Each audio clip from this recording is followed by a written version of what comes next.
Earlier today, Israel launched a preemptive strike on Iran and declared a state of emergency across the country.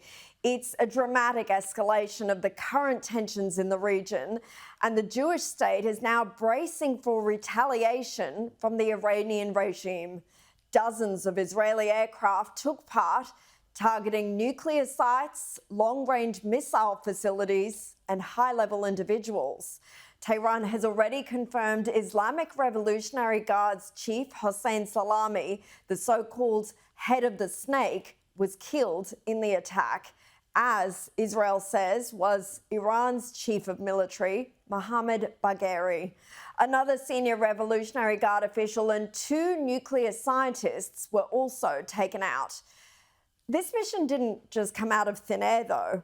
Israel has been warning for days it was prepared to strike Iran if Tehran rejected the US proposal to place tougher limits on its nuclear program. Israeli Prime Minister Benjamin Netanyahu reportedly raised the mission with US President Donald Trump on Monday, and America had already begun moving out diplomats and military families from the region. We had a taste of what was to come last year when Israel and Iran exchanged missile attacks. But in understanding this latest move, we need to be reminded of Iran's central role in the region's conflict and the threat it poses not just to Israel, but the entire Western world.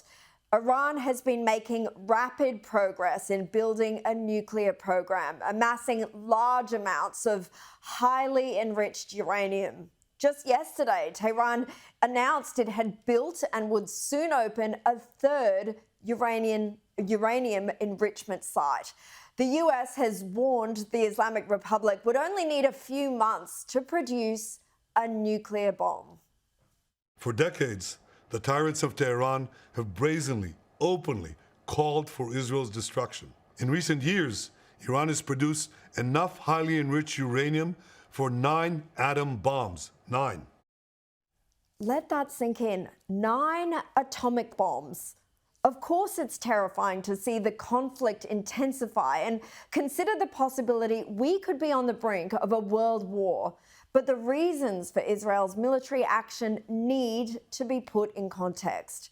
We are talking about an evil regime that has brutally oppressed its own people for decades, since the Islamic Revolution of 1979, a regime that holds the coveted title of the world's leading state sponsor of terror, a regime which funded and trained Hamas jihadi to carry out their barbaric October 7 attack on Israel, the worst attack on Jews since the Holocaust.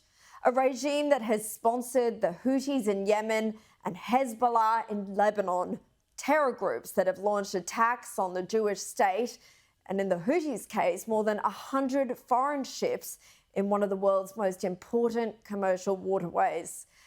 Extreme anti-Israel activists have desperately been trying to push this fake narrative that it is Israel committing a genocide in Gaza, all while ignoring the reality that it's Israel that's been facing the very real threat of genocide from its Islamist enemies, hell-bent on its total destruction. The very real threat of a nuclear holocaust. Israel has shown that we have learned the lessons of history. When enemies vow to destroy you, believe them. When enemies build weapons of mass death, stop them.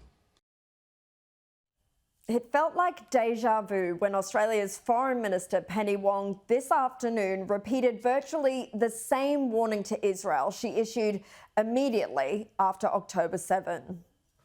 Australia is alarmed by the escalation between Israel and Iran. We call on all parties to refrain from actions and rhetoric that would further exacerbate tensions. She said refrain now, she said restraint back then. It's the same thing.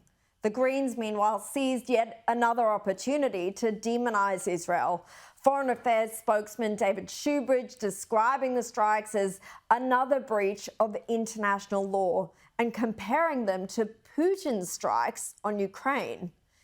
It speaks volumes when Israel's critics attack the Jewish state for defending itself and not simply allowing itself to be wiped out.